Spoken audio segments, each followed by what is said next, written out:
Good morning. Good morning. Good morning. And good morning.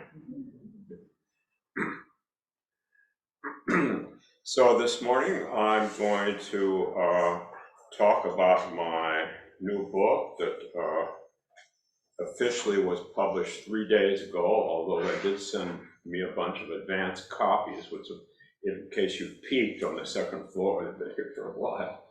I was told not to sell them. I don't know why. So I'm really happy to be able to talk about it, and I'll stay anyway. I'll stay after and sign copies of people who want autographed copies. Or if you don't want an autographed copy, that's fine too. So the theme of the book. So enlightenment isn't an accident. Ancient wisdom and simple practices to make you accident prone. You can't do it.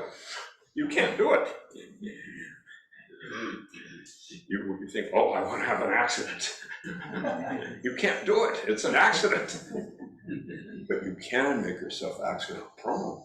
You can. You can.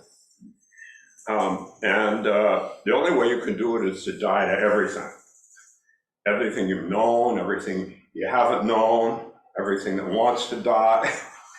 That's the only way. And that can only happen through an accident. But you can make yourself accident prone.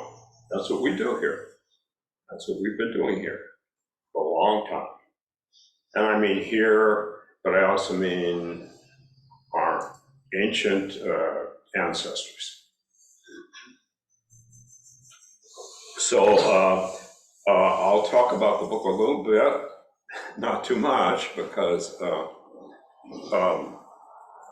it would take me like 5 hours, 10 hours. It's going to be the theme of our fall practice period, the first half, and then second half I'll probably have to do the beginning of next year. Anyway, it's divided in 3 parts: the settling in phase of our practice to make ourselves accident prone, the hard work phase, stumbling toward enlightenment, I call it, and then part 3, the falling awake phase. Everybody wants a falling awake phase. Now I do want to give Wanda Isle, my editor for all my 3 books, credit for coming up with this beautiful transition. This is just a bunch of talks I gave, and she was able to form them into a cohesive, coherent whole with a beginning, a middle, and an end. And I had no idea that she had this artistry before she did it with the first book. She did it with my first book and my second and my third, so on. Thanks to Wanda. So the settling in phase. Settling in phase. Finding a teacher. Finding a teacher, important. The best teachers help us see through our limitations, see through the rigidity of our self-images and the persona that we carry around. They help us see beyond the limitations of the self-image and the persona. Wei-Nong, 6th ancestor. If you reflect on your own true face, the secret will be found within yourself, beyond the image, and yet not dissing the image, just beyond its limitation. Basho, year after year, a monkey's face wears a monkey's mask. Ever notice that? Year after year, a monkey's face wears a monkey's mask. And the best teachers also, as I say in the book, emphasize both dots and lines. Both dots and lines. The path is a line, We have an aspiration to walk the path. And we progress along it. It's a line. We hope we progress. We regress sometimes, but we still hope that we'll get back on and progress. Why would we do it? At the same time, there's a series of dots. And my first teacher, Suzuki Roshi, was concerned that we weren't doing enough of the dot part. that we were doing all the line part. We wanted this. How long did I have to practice before this would happen? And so he railed against, in his Dharma talks back then, step ladders in. Don't do step ladders in. He would say. No step ladders in. But still, he did talk about that we have an inmost request, and that's to walk a line toward a more spacious way of living. Of course we do. Of course we do. And that's a path. That's a path. And these stories I tell in this book, most of them I've told here at least 3 times. So when I was too much on the line from my teacher's point of view. I was going to go to Japan to practice because I thought there I could really sit long hours and not have to do all this other stuff. And so I was going to go to just the right place to sit, and I talked to him about it, and we did some planning and some thinking, but he didn't say much. And then, but I went on for this for a while. I don't think I said much to him about it. And then one morning at breakfast, he said to me, he looked at the Raku pottery on the shelf. He said, if you try to find the best cup, you will not appreciate anything. So he was teaching me about dot practice. Each cup, just as it is, maybe that's the best cup. Maybe it is. That's dot practice. Just being with what is, not comparing it to anything else. Just being with it. They're all the best cups. And if you really look at Raku pottery, you see they all are, and they all have flaws in them. They all have flaws in them, just like us, right? Exactly. And I also talk in the early part of the book about being careful about spiritual bypassing our broken places, our vulnerable places. And these broken places, these vulnerable places can be tools to make us accident prone. Let's take care of those. Let's honor our commitment to deep seeing. Vidya in Sanskrit, V-I-D-Y-A, which I talk a lot about in the book. And the opposite of ignorance, avidya, lack of deep seeing. And I say early in the book, many spiritual and religious organizations completely ignore the darker elements, the fear body, which buries our negative emotions deep inside us, the shadow self, repressed ideas and instincts, impulses, weaknesses, desires, perversions, traumatic memories, embarrassing fears. My goodness. Ooh, where did those all come from? And I could have gone on for 2 more lines, I think. Knowing my own consciousness pretty well, right? And a myriad of small and large humiliations, whatever we don't want to admit having. So we have commitment in our practice to deep seeing, without evaluating, without judging, without comparing, just deep seeing. And that means there's going to be suffering and pain, but we're just with it, with kind attention and compassion,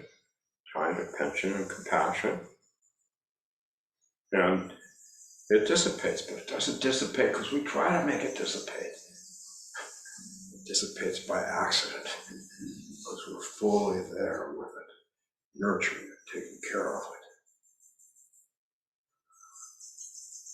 That's part 1 of my book. Let's see. Oh, I did part 1 in 11 minutes. Wow. All right, part 2 is longer part. Longer part of the book. Part 2. Now we've made the commitment to do dot line practice per above, and now we're ready to stumble toward enlightenment. Doesn't that sound fun? Now we're ready to stumble toward enlightenment. This is the hard work phase. This is a difficult practice phase. And I talk I have 5 chapters on different tools that we can use in this phase. The 5 hindrances is portals, bringing the aggregates into view. I'll talk about each of these a little bit. Mantras, gatas, and malas, the third. Seated meditation, the fourth, which I will talk very little about, because if you don't know what seated meditation is yet, you're in deep doo-doo. But I don't know what it is yet, so I guess I am too. So, you know, welcome to the party. Anyway, seated meditation and immersion in nature. Immersion in nature. So I'll talk a little bit about each of these 5, since each of them is a chapter in and of itself. The 5 hindrances in Buddhism: craving and greed, restlessness and worry, lethargy and boredom, doubt, aversion, anger, and hatred. And as I say in the book, all we have to do is look closely at each hindrance and the connected emotion. There's usually an emotion that's connected, recognizing how it intensifies, what thoughts, sensations come up, and we can trace it to its root. And when we trace it to its root, it loses its power on us, because at its root, it's connected with all the other roots in this wonderful soil of being. So that's one chapter on the 5 hindrances as portals. See, we think we want to get away from them, but they're portals. They're portals.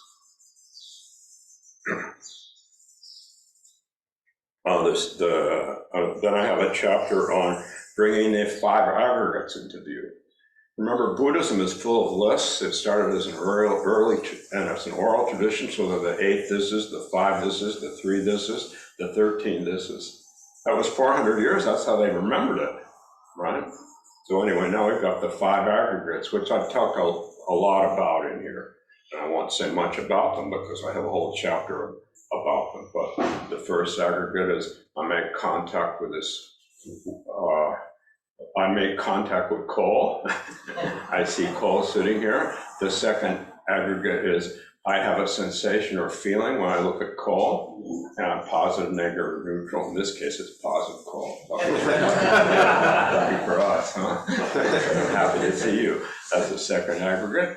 The third aggregate is I have a perception, coal. That's my perception, coal, sitting next to me. My fourth aggregate is an impulse. I have an impulse to give you a smooch. I don't do that. It's inappropriate, but I do have an impulse when I see it. I just do it. I can't help it. And then the 5th aggregate is consciousness. And that consciousness is the thinking faculty. It's an important faculty, but as I've been saying, it takes over and dominates the other 4.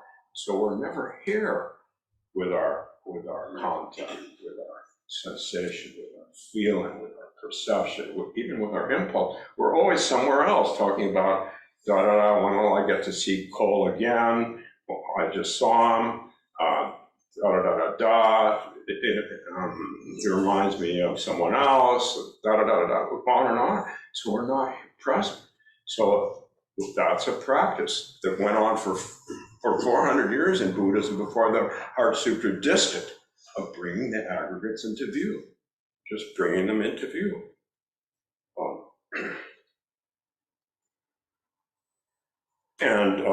So I'm not going to talk about those because I've got to do this. Got to go through all these.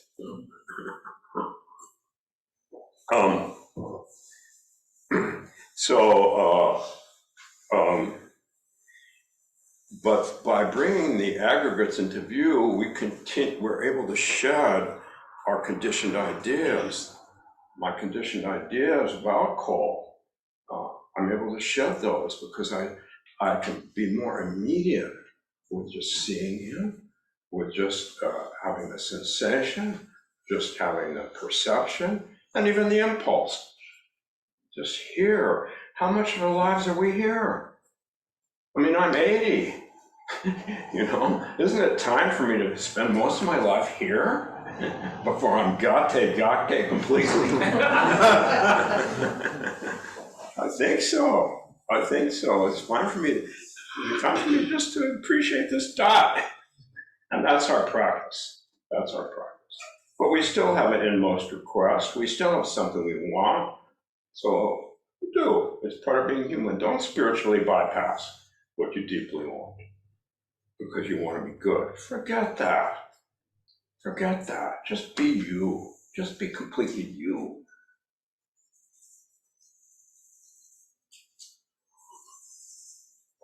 So continually shedding layers of skin. Talk about it in the book, layers of skin, like the Naga. You know, the main power animal in Buddhism is the Naga, is the serpent, who in China becomes the dragon, because the Chinese didn't like snakes. They were freaked out about snakes, and they already had the mythology of the dragon. So the serpent became the dragon when Buddhism got into China. The Naga was able to shed their skins. Able to shed their skins. Well, and we have all these layers to protect us because we've been hurt. It's a scary world. But this is a practice of seeing the skins, breathing through them, and shedding them so we can live more lightly. Live more lightly. Enjoy these dots.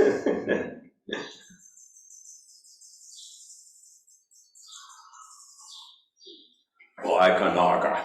And here I say, continually shedding those old conditioned ideas passed down from generation to generation. Each time we shed a skin, even though we're taking a risk, we feel more alive. Shedding beliefs and memories that have given us comfort and security in a time of confusion or loss. One skin at a time. If you just peel the whole thing away, it'll be raw. And then you'll have to develop more skins. So it's one skin at a time. It's one skin at a time. And maybe you need a new skin. Sometimes you need more skins. Don't get all kind of spiritually bypassing about this practice. Sometimes you need a skin. We've needed more skins the last few years, some of us. That's fine. But know that it's a skin that is protecting you from perceived fear, and there's not as much fear as you think to be afraid of as you think there is. Really. Anyway,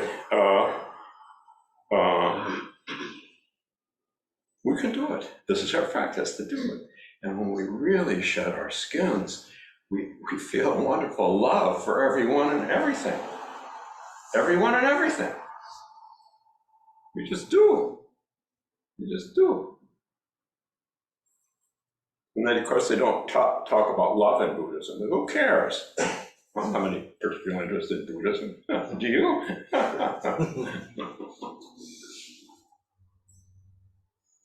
Of course, I'm being facetious. I spent my whole life doing Buddhism. But I'm also not being facetious. Right?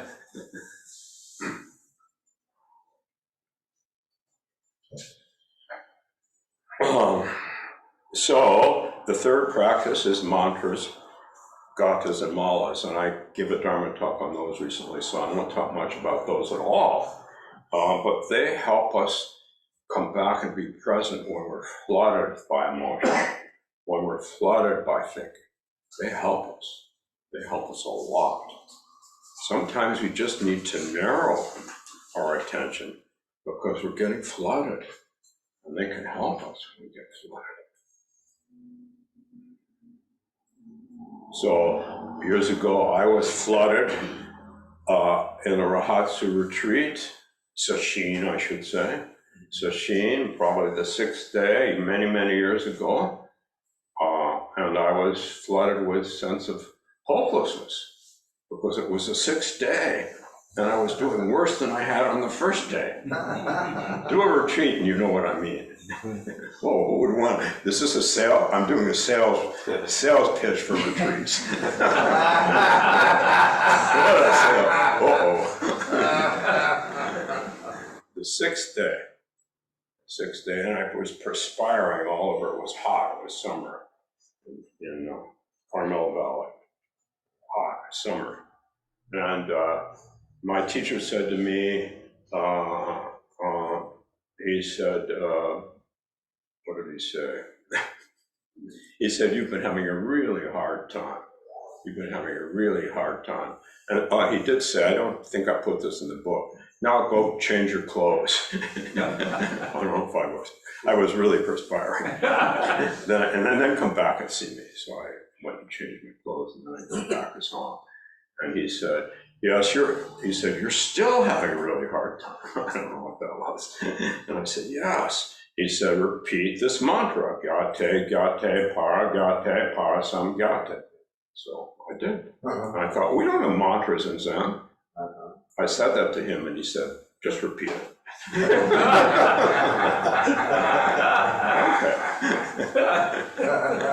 Just repeat it, he said. So I did. It helped me a whole bunch.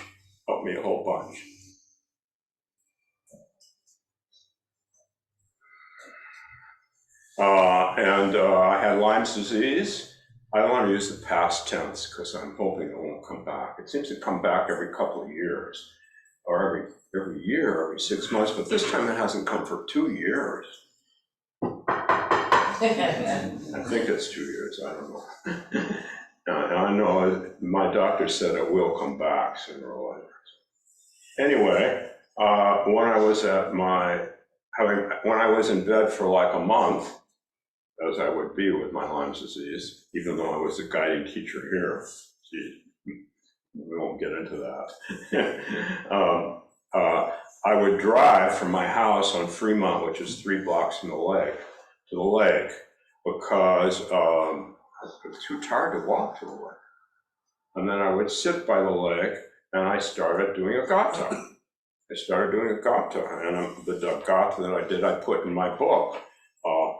Looking at Bide Makaska, seeing my true nature in its reflection, heart, mind at peace. And that helped me a lot. And I would just do it over and over again with my breathing. It just helped me a lot. Helped me do dot practice. We have no option but to do dot practice. We have no option. So let's just give ourselves to it. And we can use these things to help ourselves. These little aids to help us. And then I shortened it to just looking, seeing true nature, peace. And I did it some with my breathing. So that's the third practice that I talk about in the book that helps us stumble toward enlightenment. The fourth practice is seated meditation, which I will not talk much about, because that's what we are. We're the meditation school of Buddhism. That's what we've been doing since Bodhidharma apparently came from India to China. The very rough-hewn, unfriendly fellow. All of that sitting made him pretty unfriendly. Look at a picture of Bodhidharma. Come up to my office and look at Bodhidharma. Will you want to do Zen practice? Bodhidharma? I don't think so.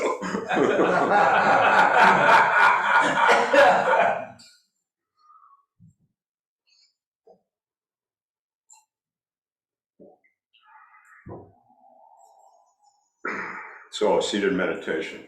I want to just talk about focus meditation, bare awareness meditation, and don't know meditation. 3 parts of that chapter. Don't know from Wayne Nam. Sit like a dunce. Wayne Nam says, sit like a dunce. That's Shikantaza. Sit like a dunce. And we'll talk about that. But you can come to come to practice period in the fall. It'll be fun. It might not be fun. I promise. I promise.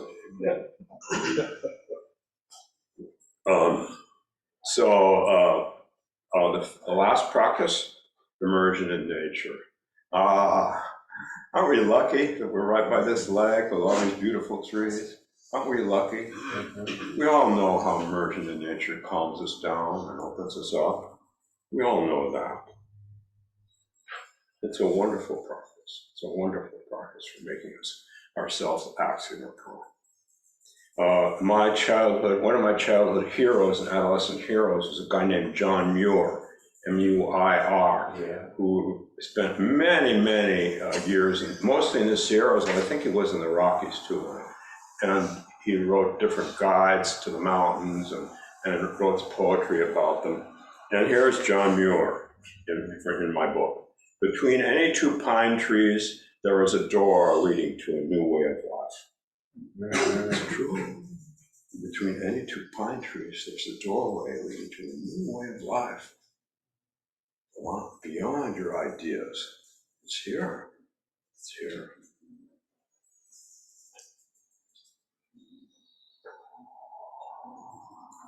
And when we're really in nature, it helps us with our vidya. It helps us with just being able to see, because our stress diminishes. We just open up to the beauty of the oriole and the cardinal and all the sparrows. In my house, we mostly have sparrows. Everybody wants to get rid of the sparrows. Oh, sparrows are Buddha? Sparrows are Buddha?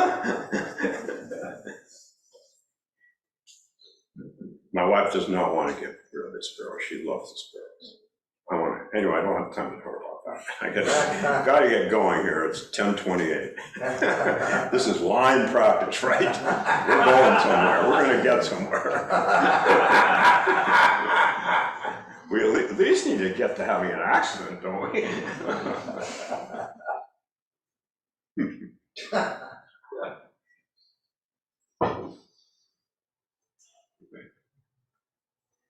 So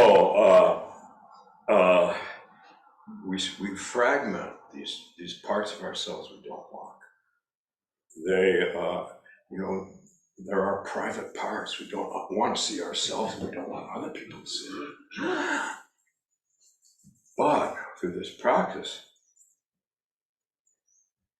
we can become whole. We can become whole. And that's beyond the boundaries. That's wildness. My first teacher said, if you want to tame your horse, give it a large pasture. And that means everyone's in a pasture. All these parts of yourself you leave out. They're here in the pasture. Just be kind to them. Just be kind to them. Welcome the whole herd of horses into the pasture, including the ponies that you've left on the side. So then I talk about rock tumbler, the rock tumbler. The rock tumbler is the Sangha. There's no ideal Sangha. This Sangha may irritate you. But I've never been in a Sangha that hasn't irritated me. Sangha is a community of people trying to get along, trying to do line practice and dot practice at the same time. And it gets all mixed up. Everybody gets angry or wants to leave. I mean, I left Sanghas twice. I'm a good example. I've done enough of this. I'm going to go off on my own. I did it. That's fine. We do that sometimes. But the rock tumbler smooths our edges. Just stay and do the practice of the rock tumbler. It smooths our edges. If we just stay, if we just breathe through it, just be with it. I'm not saying this one, but this is a good one, eh? So then I talked about rejected aspects of ourselves. Each rejected aspect within our shadow carries with it the seed of wisdom. It is waiting to show us something important about ourselves. But this feels quite perilous, as it requires us to see things we don't want to see, accept the unacceptable and embrace the deplorable. The wisdom of the shadow is about manifesting wholeness and balance. Dogen's whole being Buddha nature. So then in part 3 is a shorter part, is falling awake. Falling awake. We notice at some point in our practice, the harder we push, the more annoyed we get. So we notice that. And from a physiological point of view, our neurons harden. the harder we push. We have a natural neuroplasticity, but our neurons the harder we push. So when we notice that, then we have a chance to kind of begin to fall awake. Begin to fall awake. To release the hold that we have on ourselves and on everyone. And when this happens, the boundaries begin to dissolve. The mind gives up trying to get what it wants, and we experience just a joy of being, just a simple joy of being. Dogen said, body and mind fall away.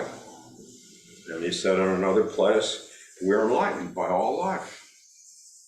We're enlightened by all life. So this is the accident of enlightenment, allowing this separation, all this crud to fall away. And feel that all life is enlightening us, just as it is, not as we want it to be, it should have been, it might have been, it could have been, it could be if only this people in this saga would shape up. Or this family, whatever. Or this relationship.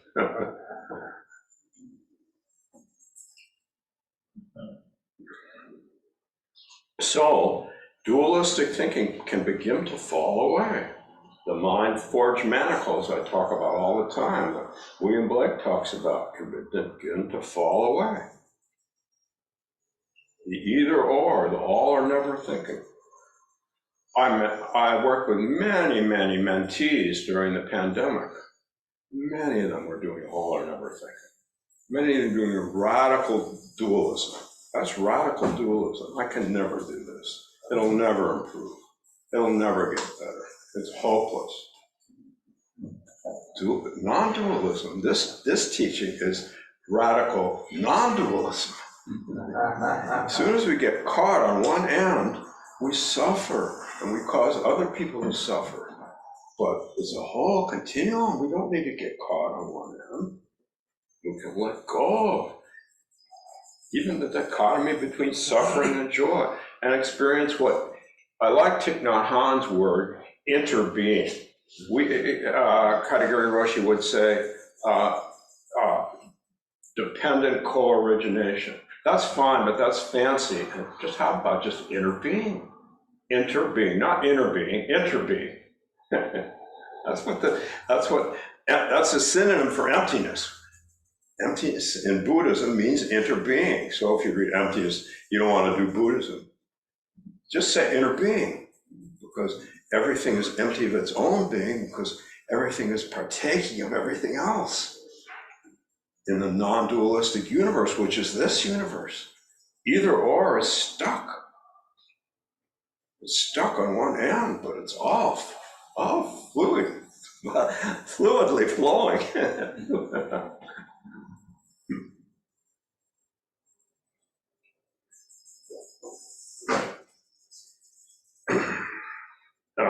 I call this dancing with Nagarjuna's tetralemma. Nagarjuna, the serpent hero. I'm suffering, I'm not suffering, I'm suffering and I'm not suffering. I'm neither suffering nor I'm not suffering. I did a whole workshop on that a couple of years ago. And we discover when this happens, myriad portals into boundless light.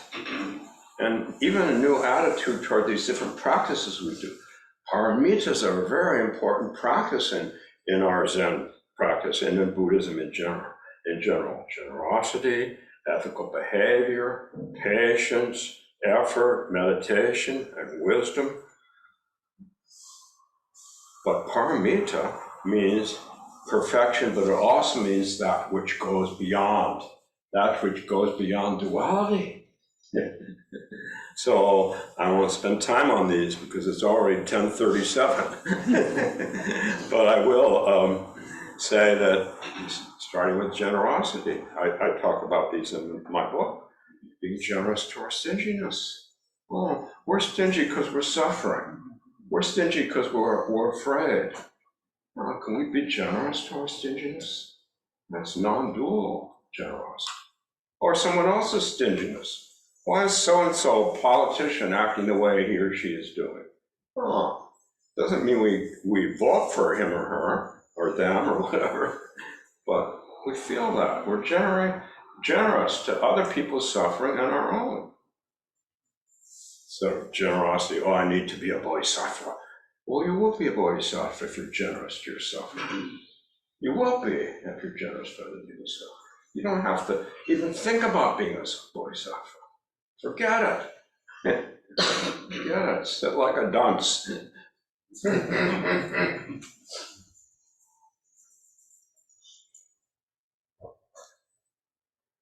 So Dogen calls this taking the backward step and turning your light inward. So we're no longer glued to the foreground. We enjoy the background. You know, always we're glued to this foreground here. But what about the huge background? The immense spaciousness of the background. Beyond the limitations of our culture. Beyond even the limitations of climate change. Of course, we want to do everything we can. But this is a spaciousness beyond those limitations. If the human species doesn't make it, it will be very sad for the universe. Because we're taking many other species down with us. That's awful. Nevertheless, this sense of interconnection, interpenetrating inner being is basic stuff of what is. It's not a stuff. Oh, so then I end the book with talking about entering the unknown. And I talk about the Heart Sutra leading to, first the Heart Sutra negates 400 years of key beliefs that all of the practitioners have had. So, you know, half of them have heart attacks, half of the arhats who are listening, I talked about this in my last Dharma talk, half of the arhats were, this is a myth, right? This is a myth. Half of the arhats who were listening to Avalokiteshvara talk about the Heart Sutra have heart attacks because all of their cherished beliefs are being undercut. The other half leave the room, annoyed, totally pissed. I'm not in this religion anymore. That's the story. And supposedly there are 1,000, and 500 have heart attacks and just keel down on the spot, and the other 500 leave. Well, don't take it too seriously. Anyway, the Heart Sutra clears out all this so we can just enjoy our lives. So we can be wakeful, vijja, to see, and bodhi, to be awake or not to. We just see without worrying about any kind of anything, just seeing we have a freedom. Bodhi swaha, great freedom. So I'm going to end by reading one more little section from my book. Oh, this is a story I've told many times here, but a few of you haven't heard it. When my parents took me on that hiking trip in the Sierra Nevada, I remember my 9-year-old self being gripped by fear. We started out before dawn and gazing up at the 14,000-foot peak of Mount Langley, I wondered, how can I make such a steep climb? When my mother gave me a map of the trail, I held it in my fist like a lifeline. I put all my trust in the map. As long as we followed the map, I thought we would be okay. Then we reached timberline and the map ended. There were no more landmarks to mark off. Nothing but barren rocks and the occasional stunted tree as far as the eye could see. It's just, if you reach this point in your practice, you're really preparing to have a wonderful accident. Really, you are. You are preparing to have a wonderful accident, even though you may hate it. I certainly, my 9-year-old self just cried. I just bawled.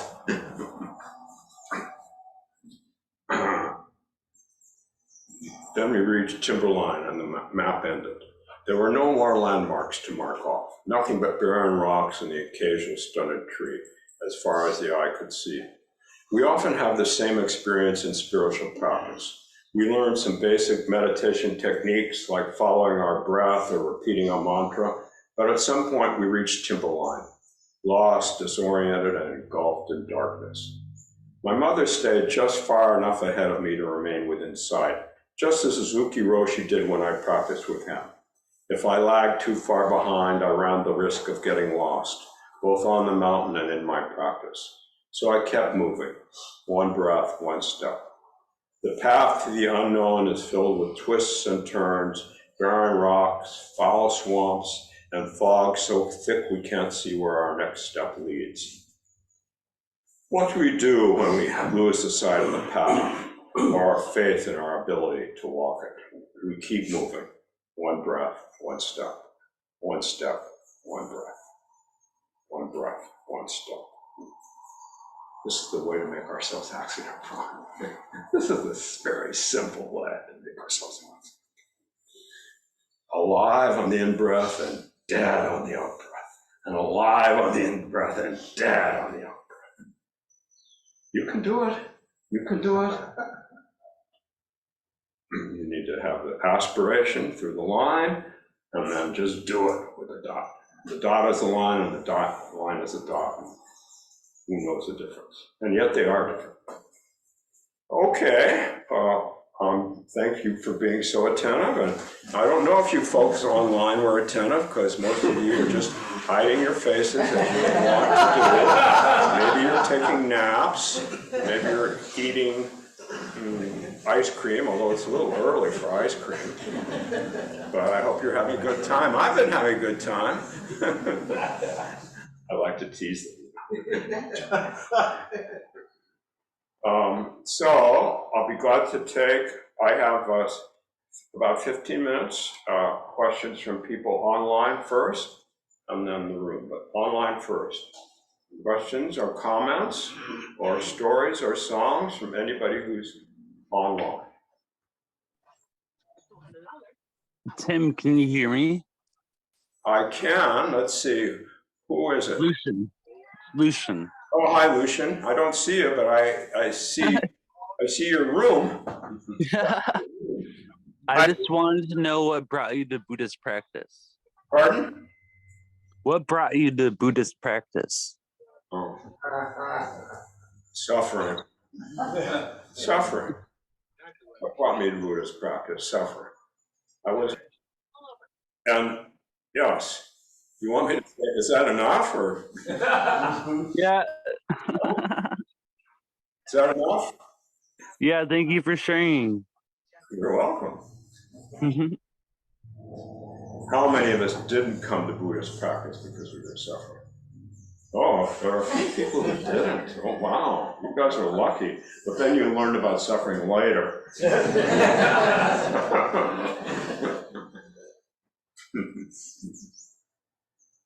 Other people online.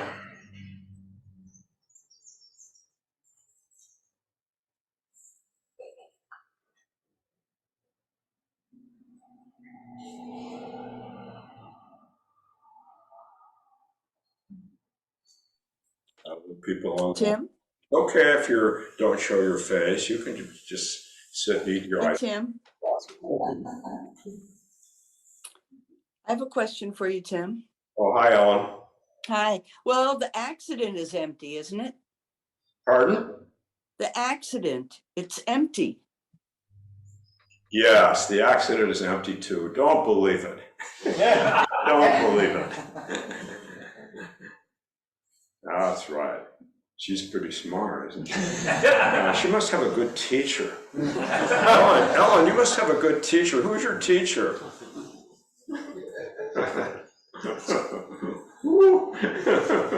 Yes, you're right. Even the accident is empty.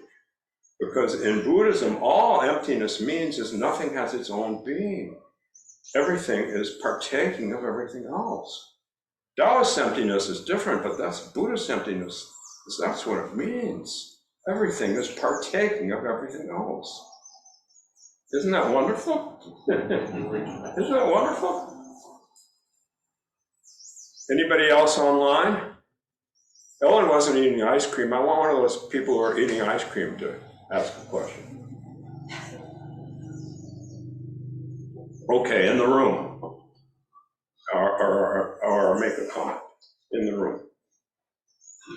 Yes. You just said that there's a difference between Taoist and Buddhist emptiness. Can you talk about what you see as the difference and what are the different kinds of emptiness? Oh, I can. This is a huge question. Well, I can talk about the difference between the two kinds of emptiness. First of all, Zen, as I teach it, is an amalgamation of Taoism and Buddhism. But that's a whole Dharma talk in and of itself.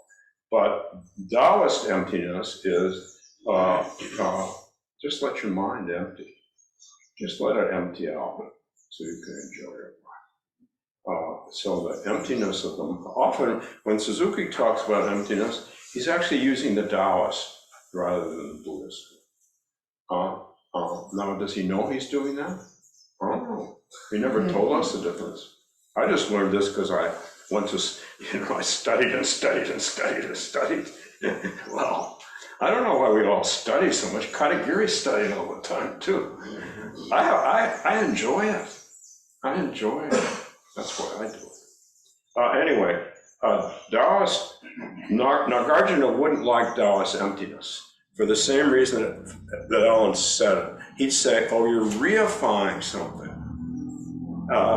You want the mind to be empty. Well, the mind's already empty because it's interconnected with everything else.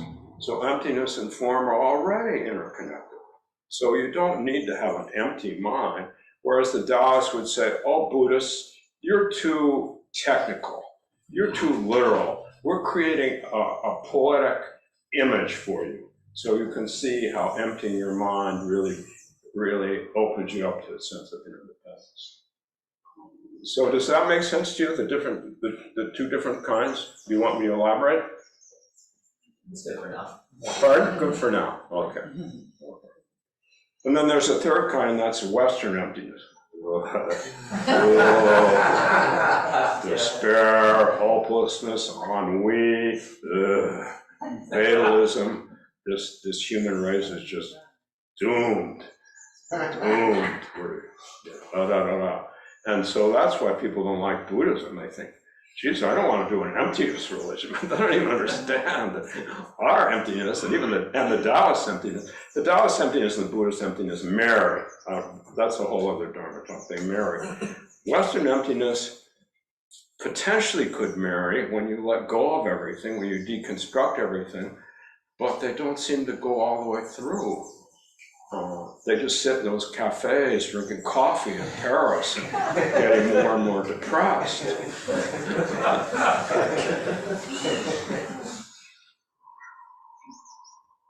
So more of you. More. Yes. Thanks, Tim. I believe this is your fourth book. How has the process of writing these books changed for you with practice over time, if at all? Well, my first two books, I still had another full-time job.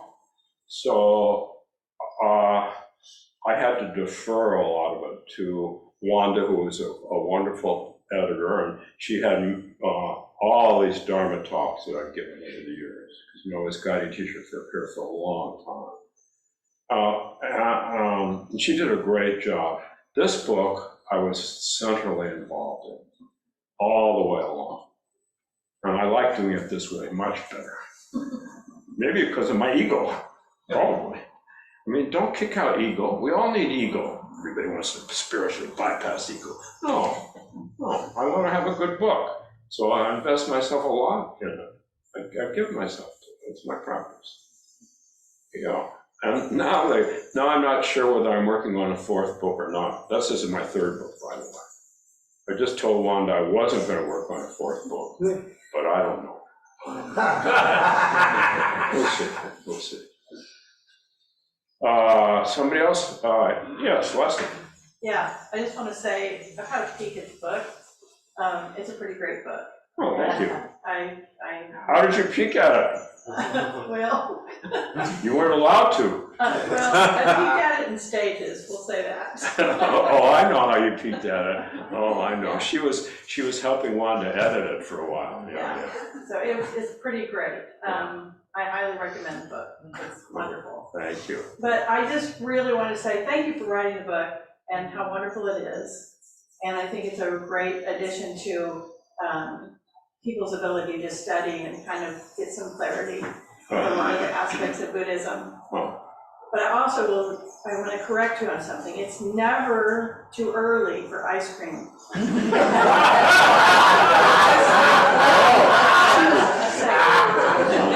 See, the minute I say it's too early for ice cream, then we all get caught on too early. Svabhava, the lack of own being, even of being too early for ice cream. Thank you, Leslie. Time for one or two more, either online or in the room. Oh, Lawrence of Arabia. What are some of the gathas? What are some of them? Well, I'd have to look in the book and see what I included. I don't remember. But we used to have gathas here all around the building. We had one for shaving that Robert Aiken had written, one of my teachers. We had one for going to the bathroom. Kadagiri especially liked that one. We had one for in the kitchen. And a gatha, unlike a mantra, is situationally related. A mantra is general. A gatha is related to a specific situation where I do an activity and I want to marry myself to that activity. And I wanted to be by the lake, being with the lake. So I developed a gatha for the lake. And I'm not going to take time now, but I do have some other gathas in here. And I don't know I asked this last time I talked about what happened to all our gathas, because we used to have them. Bonnie, you remember? I remember that, Yeah. The shaving one's still down there. Yeah, that's what I've heard. I've been told that the only one that's down there is the shaving one. Washing your hands. The washing one, your hands one is there? What? It's gone? I haven't seen it. Oh, yeah, okay. We used to have a toothbrushing one too. Anyway, you see, they help us bring us into the present moment so we can feel connected to our activity. So you can just create your own gathas also? Yes. My approach to Buddhism is the open school approach. I sent my kids to open school. I don't know if you know what I'm talking about, but I did. Okay, anything more? Oh, yes. What about malas? Malas are prayer beads, Buddhist prayer beads, 108 prayer beads. Melinda, do you want to say something or do you want me to talk? I forgot mine today. I've done a mala class and there's 108 beads. And for each bead you say a mantra. And you skip over the guru bead because that's your teacher. And then you don't use your finger because your index finger because that's your ego. Anything else you want to add? No, except they're wonderful. And when I was in Bhutan, I saw all the monks and nuns working their malas all the time, working their malas as a form of meditation. Wherever they were working their malas. Well, not when they were doing manual labor, but if they weren't doing manual labor, they were working their malas as a meditation tool.